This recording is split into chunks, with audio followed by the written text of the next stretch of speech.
আসসালামু আলাইকুম সুপ্রিয় শিক্ষার্থীবৃন্দ। চাহিদা টপিক থেকে তুমি 1 মার্ক নিশ্চিত করতে পারো, কারণ যেখান থেকে প্রত্যেকবারই একটা না একটা প্রশ্ন ঘুরে এসে আসে শুধু চাহিদা টপিক থেকে। তো দেখো প্রশ্ন কি বলছে এখানে, চাহিদা রেখা বাম দিকে স্থানান্তর।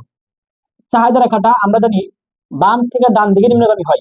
এখন এই রেখাটা যদি আরেকটা বাম দিকে হয়, তার মানে একটা তো ডান নিম্নগামী হবে, ডান দিকে নিম্নগামী, যে আরেকটা হয় বাম পাশে, তাহলে এটাকে আমরা কি বলবো?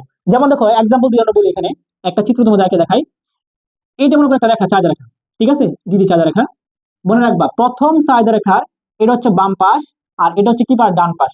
যদি বাম পাশে আরেকটা হয়, তখন এই রেখা দ্বারা বোঝায়, মনে রাখবা, চাহিদা হ্রাস। কি বোঝায়? হ্রাস। তার মানে বামে যতগুলা চিত্র হবে, যদি আরো রেখা আসে সবই হ্রাস। আর যদি প্রথম রেখার ডান পাশে আরো রেখা যায়, সবগুলা বৃদ্ধি। তাহলে তারা প্রশ্ন করছে এখানে, চাহিদা রেখা বাম দিকে স্থানান্তরকে কি বলা হয়? চাহিদা হ্রাস। এই যে চাহিদা হ্রাস।